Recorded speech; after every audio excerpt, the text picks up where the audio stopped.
बिस्मिल्लाहिर्रहमानिर्रहीम। अस्सलाम वालेकुम नाज़रीन, मैं हूं सैयद अब्बास हैदर। नाज़रीन, इस वक्त ईरान और इसराइल की जंग पूरी दुनिया की तवज्जो का मरकज बनी हुई है और इस वक्त ईरान जो है वो ताबड़तोड़ हमले जो है वो इसराइल पर कर रहा है। अभी तक हमारी इत्तला के मुताबिक, वैसे तो ऑफिशियली ईरान ने जो स्टेटमेंट दी है और जो इसराइल ने दी है वो तो बताएंगे ही, लेकिन फैक्ट्स एंड फिगर और जो एक्चुअल फिगर है उनको भी सामने रखेंगे।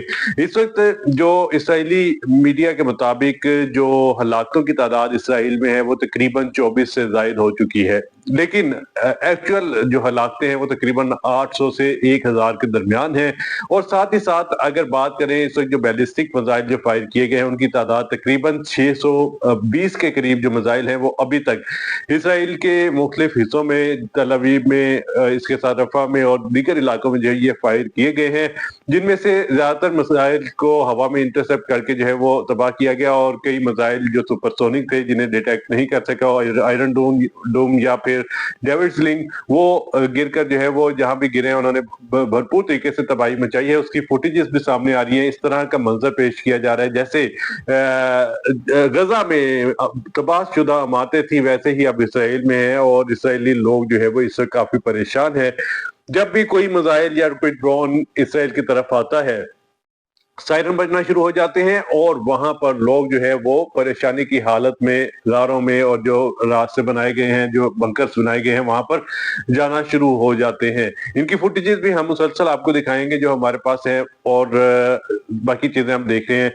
नाज़रीन, ये जो जंग है इसके करने का मकसद ये था कि अभी तो जाहिरी तौर पर यह बताया जा रहा है कि जो जंग जारी बात शुरू की गई है, ईरान पहले लबनान में हुई, शाम में हुई, फिर इसके साथ साथ जो है वो फलस्तीन में, गजा में, ये सारी चीजें होने के बाद अब ये जंग ईरान की तरफ क्यों मुंतकिल की गई है? दो वजूहात बताई जा रही हैं। एक तो ईरान ने अपना एटमी जो प्रोग्राम था उसे हतमी शक्ल की तरफ दाखिल कर दिया था और इसराइल को खदशा था कि ईरान जो है वो कुछ ही दिनों में या कुछ महीनों में जो है वो एटमी धमाका करेगा और अपने आप को एटमी ताकत डिक्लेयर कर देगा। ये खदशा था और ईरान के पास अगर एटमी हथियार आता है तो ये इसराइल के लिए सबसे ज्यादा खतरे की बात होगी, क्योंकि इसराइल के साथ ईरान का जो है वो काफी पुराना और वैसे हम कह भी सकते हैं शिया की वजह से यहूदियों के साथ उनका बड़ा पुराना मसला चल रहा है। तो अब दूसरी तरफ अगर बात करें तो रजीम चेंज की बात, जैसे नेतन्याहू जो वजीर आजम है इसराइल का, उसने बार बार कहा है कि रजीम चेंज के हवाले से ईरानी अवाम को उठना चाहिए। अब रजीम चेंज क्या है? इस्लामिक हुकूमत है। शाह ईरान के दौर में ईरान पे जो है वो जब हुकूमत होती थी शाह ईरान की, तो उस वक्त आजादाना माहौल होता था। अमेरिका के साथ बड़ी यारी थी, इसराइल के साथ भी बड़ी यारियां लगाई गई थी और इसराइल भी खुल्लम खुल्ला जो है वो ईरान को सपोर्ट करता था। लेकिन अब क्योंकि इस्लामिक स्टेट है, इस्लामिक स्टेट होने की वजह से इसराइल को ईरान से सबसे बड़ा खतरा है और जो ग्रेटर इसराइल वाला ख्वाब है वो कभी भी पूरा नहीं हो सकता। लेकिन अब रिजीम चेंज का हो या मामला या फिर हो एटमी धमाके करने का या किसी एटमी थ्रेट का, अब उस चीज को अगर मद्देनजर रखें तो एक चीज सबसे ज्यादा इंपॉर्टेंट है कि ईरान अगर खुदा न खासा किसी तरह से भी स्टेप डाउन करता है तो उसका नुकसान ईरान को के साथ साथ आगे पाकिस्तान को होगा, चाइना को होगा और रशिया को भी होगा।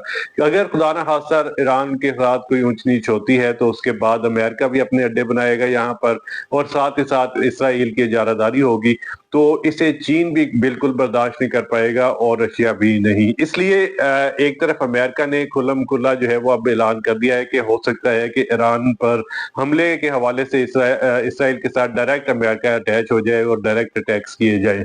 लेकिन ईरान ने भी ये चीज कही है कि ये अमेरिकन शेयर मिले बगैर जो है वो इसराइल के अंदर इतनी पावर या इतनी ताकत नहीं थी कि वो ईरान पर हमला कर दे, इसलिए अमेरिका को भी इसका खुमियाजा भुगतना पड़ेगा। लेकिन अब ईरान को एक तरफ जो है वो अभी तो फिलहाल तना लड़ रहा है, जैसे भी कर रहा है वो अपने तरीके कर रहा है, लेकिन पीछे से सपोर्ट उसे पाकिस्तान की तरफ से भी होगी क्योंकि पाकिस्तान ने ऐलान किया है कि वो हर तरह से ईरान के साथ खड़ा है। और दूसरी तरफ अगर बात करें तो चाइना की सपोर्ट भरपूर तरीके से इस वक्त है, और चाइना के वजीर खारजा ने भी ईरानी वजीर खारजा को फोन किया और उनसे बात करते हुए ये कहा कि ईरान की भरपूर हमायत करता है और अपनी आज़ादी और अपनी खुद मुख्तारी पर किसी को भी दफा करने का मुकम्मल तौर पर मौजूद है, और जो चाइना है भरपूर तरीके से उसका साथ देगा। रशिया ने भी जो है वो इस जंग के हवाले से एक तो खात्मे की बात की है कि इस जंग को खत्म होना चाहिए, लेकिन साथ ही साथ ये कहा है कि हमारी हमदर्दियां ईरान के साथ हैं। इस पूरे रीजन को जरूरत है कि वो पाकिस्तान,